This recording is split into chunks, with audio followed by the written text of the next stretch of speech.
In the summer of 1740, the skies above St. Augustine darkened from the thunder of war. Florida, which had been a Spanish colony for nearly 2 centuries, found itself under siege from its new and aggressive neighbor to the north, the British colony of Georgia. One of the lead men in this battle was a man named James Oglethorpe, founder of Georgia and a determined English general. He had orders from King George II with one goal: torment the Spanish at all costs. For decades, Spain and Britain had competed across the Caribbean and the southeast coast of North America. Florida was Spain's first foothold in the New World. But by the 1700s, it had become an isolated outpost with a small garrison. But when war broke out between Britain and Spain in 1739, known as the War of Jenkins' Ear, Oglethorpe saw his chance.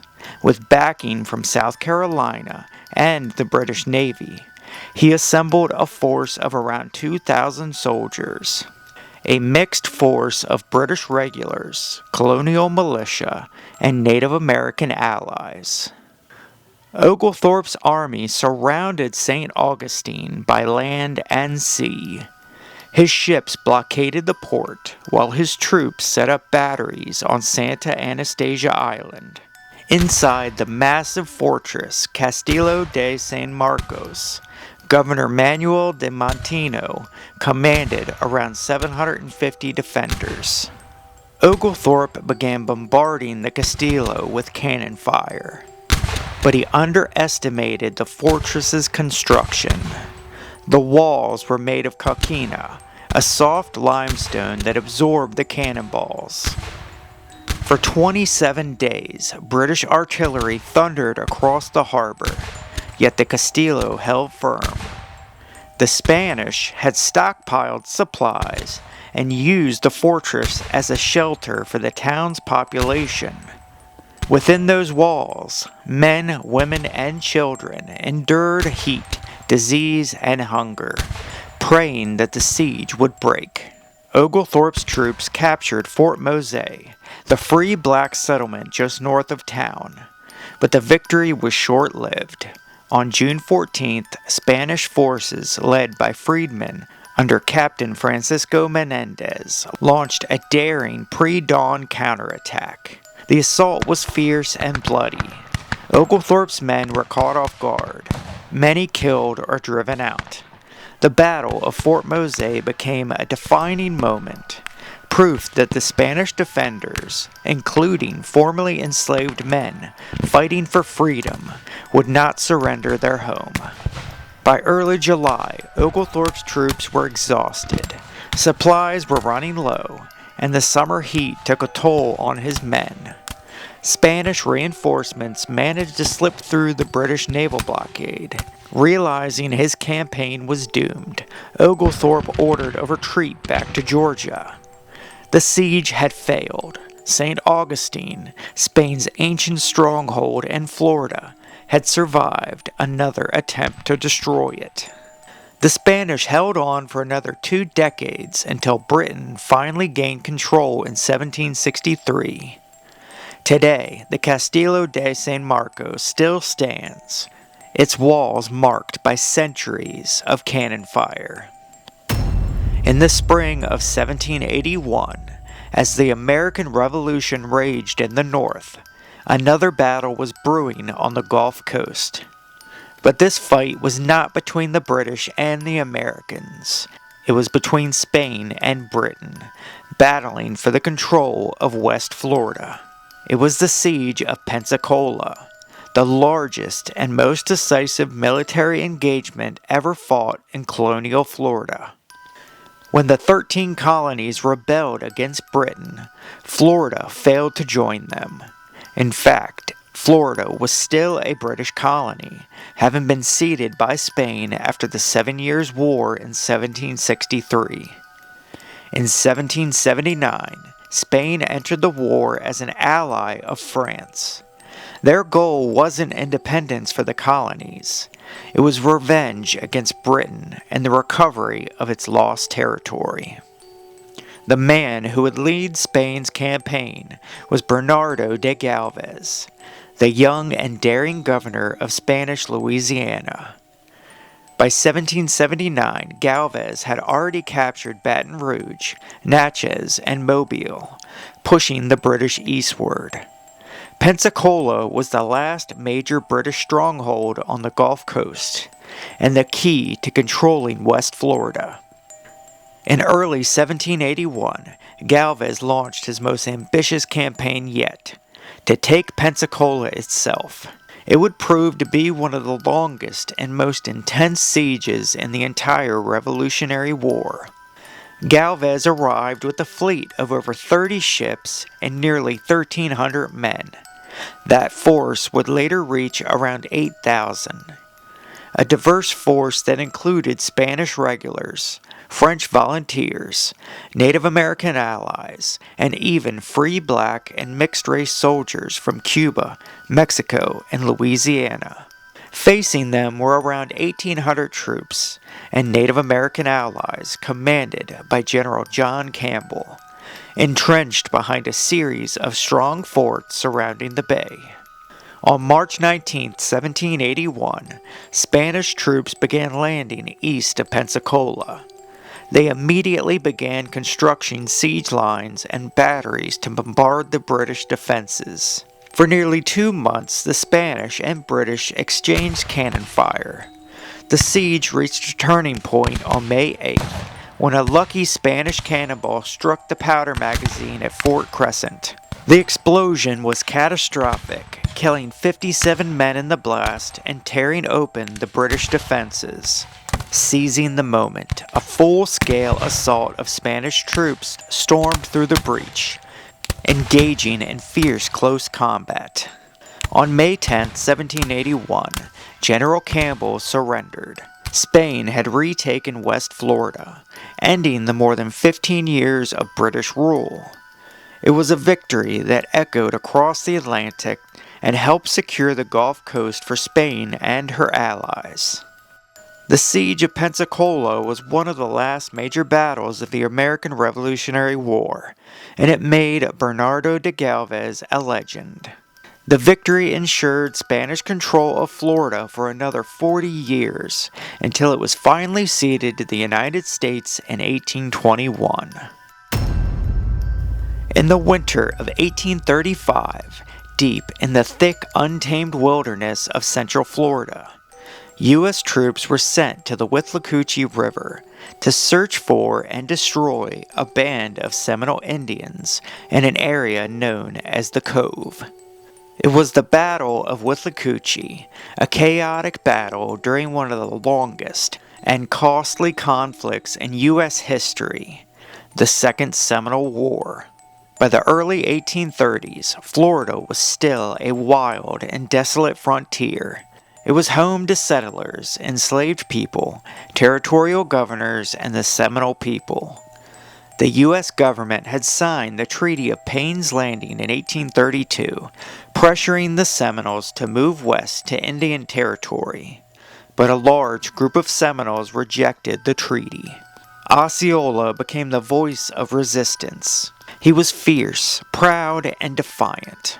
He refused to leave his homeland. With tensions rising, the Seminole inflicted small ambushes on settlers and soldiers. And in December of 1835, war erupted in full force after the infamous Dade Massacre, where 110 U.S. soldiers were ambushed. 108 men were brutally murdered near present-day Bushnell. Days later, another battle would erupt along the banks of the Withlacoochee. On December 31, 1835, a U.S. force of around 750 men under General Clinch set off from Fort Drane, near Orange Lake in modern-day Marion County. Their mission was to cross the Withlacoochee and attack a Seminole stronghold known as the Cove. but the Withlacoochee was swollen from heavy rains. The ford, which was supposed to be waist deep, was far too deep to cross on foot, and crossing it was no easy task. The only ferry available was a single canoe, capable of carrying just 4 to 5 men at a time.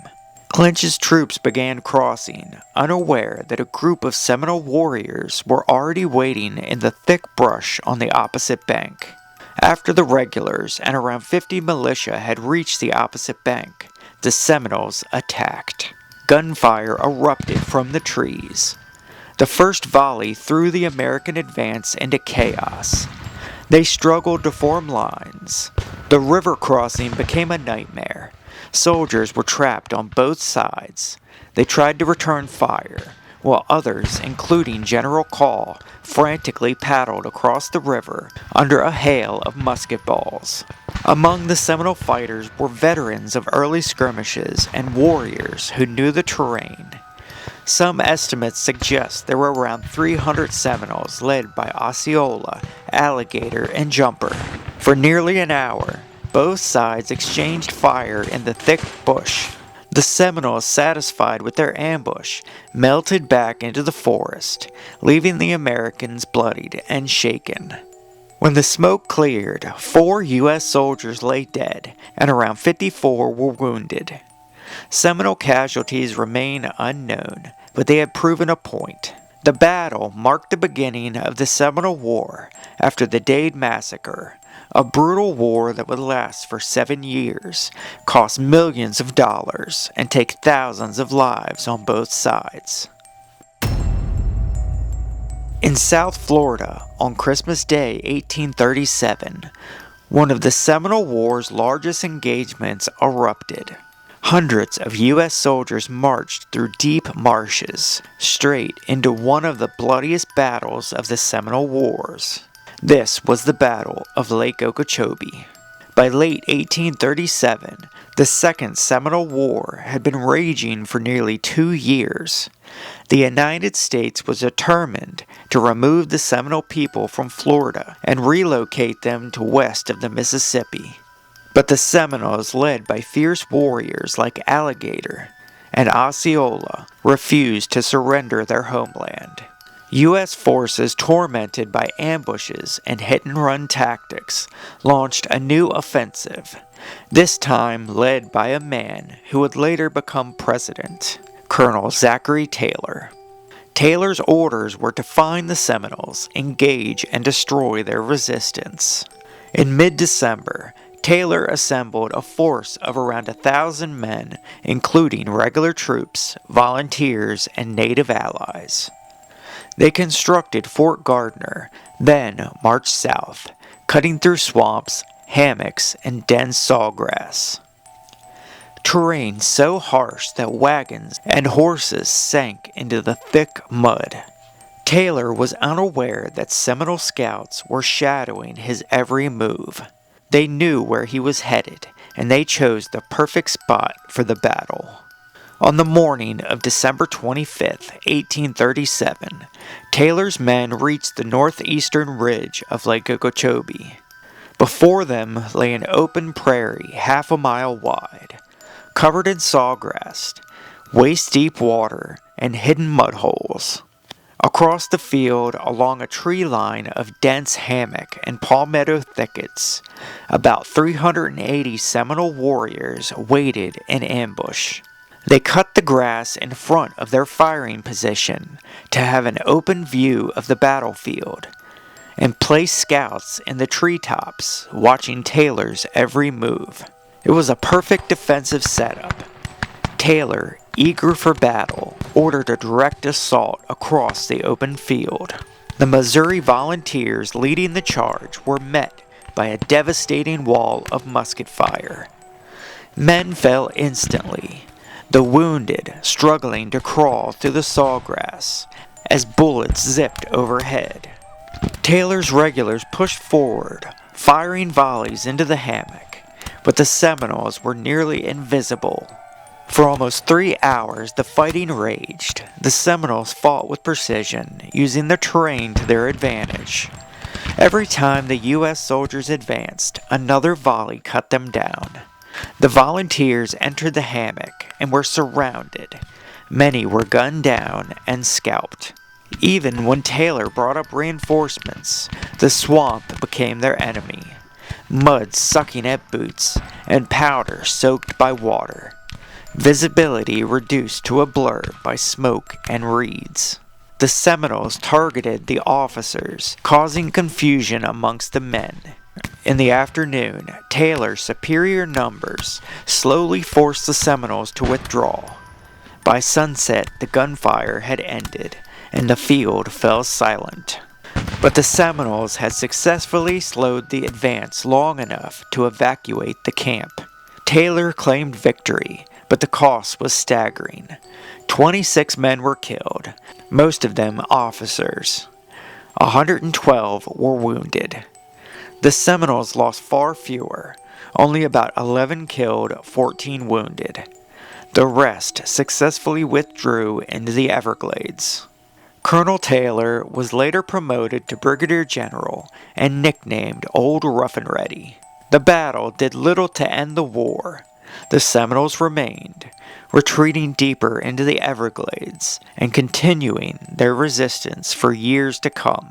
The war would drag on until 1842, costing the government over $30 million, over $1 billion today, and the lives of more than 1,500 U.S. soldiers. Hidden deep in the hammocks and swamps of central Florida lies a swamp that became both a sanctuary and a graveyard. The Wahoo Swamp, the site of one of the largest and most grueling battles of the Second Seminole War. By the fall of 1836, the Second Seminole War was raging across Florida. U.S. forces had been ambushed at Withlacoochee, and the Seminoles continued to strike, attacking outposts, plantations, and supply lines. The army, frustrated and determined, sought to crush the resistance once and for all. Their goal was to destroy the Seminoles' food supplies and strongholds hidden in the dense swamps near the Withlacoochee River. The men were led by General Richard Call, the territory governor of Florida. In November 1836, he assembled a force of around 2,500 men, including U.S. regulars, Georgia and Florida militia, and Tennessee volunteers, commanded by Colonel William Trousdale. On November 17, 1836, Call's army marched towards the Wahoo Swamp, a maze of swamps forming small islands that stretched for miles. Scouts reported Seminole camps inside, including the families of warriors. Smaller skirmishes on the 17th and 18th led to the main event. On the morning of November 21st, General Call's men reached the edge of the swamp near the Withlacoochee. Across a flooded stretch of marsh, hidden behind logs and thick brush, the Seminoles waited. Call's men approached in 3 columns, a line that stretched for nearly a mile. A strength of around 2,500 men heading into the unknown. The Seminoles opened fire. The lead companies were thrown into chaos. The men advanced and charged, forcing the Seminoles to retreat. General Call ordered his men to advance, but progress was nearly impossible. The water was chest-deep in places, and the tangled vegetation made it nearly impossible to maintain a straight line. The Creek warriors, led by Major David Moniac, were the first to reach the Seminoles. Moniac had been the first Native American to graduate from West Point. He was shot and killed in the battle. The Tennessee volunteers waded forward under heavy fire, managed to drive some of the Seminoles from the edge of the swamp, but couldn't pursue them deeper. The fighting was fierce, and the Seminoles slipped back through the hammocks. By the afternoon, U.S. forces had taken control of the swamp after their full force reached the river, but the Seminoles once again had escaped. Including the earlier skirmishes, the U.S. suffered around 12 killed, 34 wounded. The Seminoles had left 10 dead on the field, but soldiers estimated around 50 casualties. Among them were black Seminoles who had fled the plantations of the South, now fighting to defend the only freedom they had ever known. On the eve of the American Civil War, Florida's Gulf Coast became a flashpoint between the Union and Confederate forces. The Battle of Pensacola in 1861. When Florida seceded from the Union on January 10, 1861, Confederate troops quickly took control of most federal installations, but not Fort Pickens, located on Santa Rosa Island, guarding the entrance to Pensacola Bay.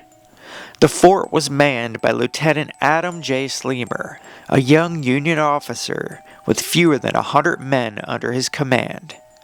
Sleemer realized that if Fort Pickens fell, the Confederacy would control one of the best harbors in the Gulf of Mexico.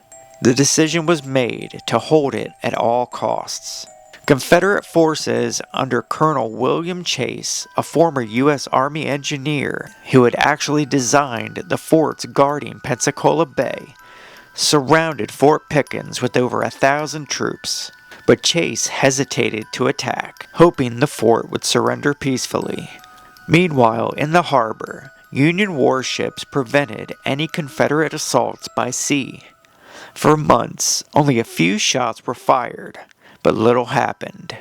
By October, the standoff exploded into violence.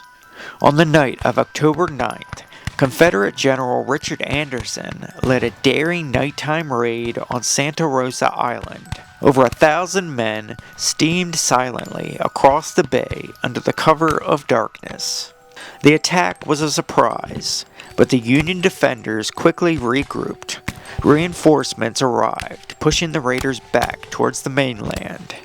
The raid had failed, and Fort Pickens remained in Union hands. On November 22, 1861, the Union guns at Fort Pickens and aboard the Niagara in Richmond opened fire on Confederate positions at the Navy Yard and Fort McRee. For 2 days, massive artillery barrages thundered across the bay. Fort McRee, directly across from Fort Pickens, was pounded into ruins.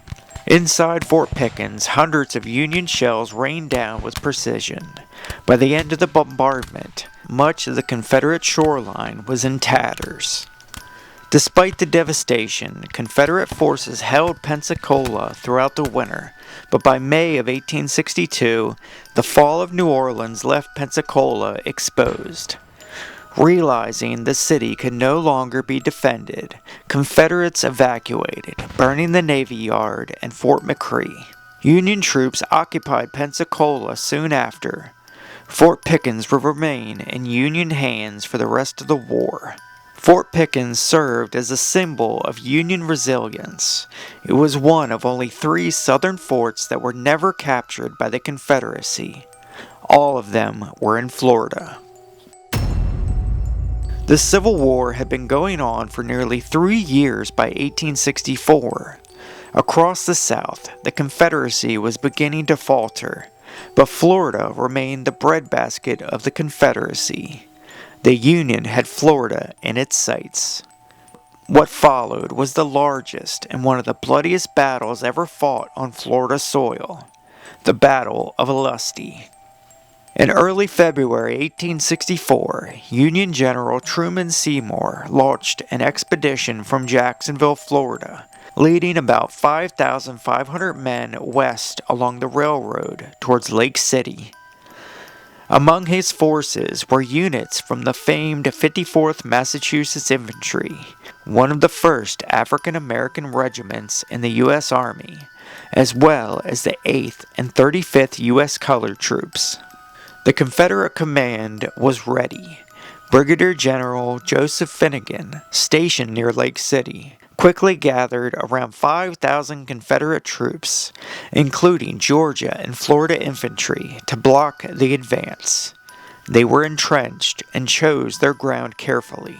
a narrow stretch of pine wood flats near a railroad stop called Olustee Station. At 2:30 p.m. on February 20th, Seymour's army marched straight into Finnegan's line. What began as a small engagement quickly erupted into a full-scale battle. For 4 hours, both sides fought savagely across the pine forest. The dry ground was soon littered with smoke, bodies, and shell fragments. Neither side had an artillery advantage. Both used guns firing canister shot that tore through the trees and men. As reinforcements poured in, the Confederate line stretched wide, attempting to outflank Seymour's troops. The center of the Union line began to buckle, and its units fell back in confusion.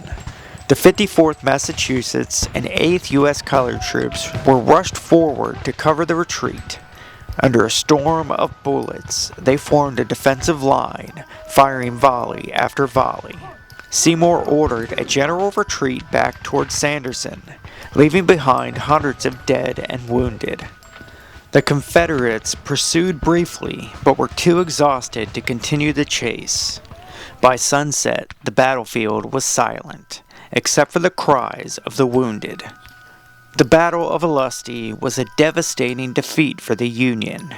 Out of roughly 5,500 men, 1,861 were killed, wounded, or missing, nearly 1 in 3. Confederate losses were around 949. Many of the fallen were African American soldiers who had fought valiantly to the end. After the battle, Confederate reports indicate that wounded black soldiers were massacred. The Union forces retreated all the way back to Jacksonville.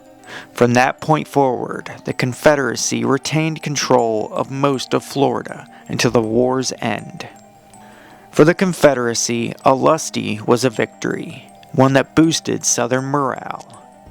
Wars fought on Florida's soil lasted for centuries. Each battle, from St. Augustine to Olustee, shaped the identity of the state. This has been the story of Florida's largest and bloodiest battles. I want to thank you all for watching, folks. I hope you enjoyed, and we will see you on the next. Peace.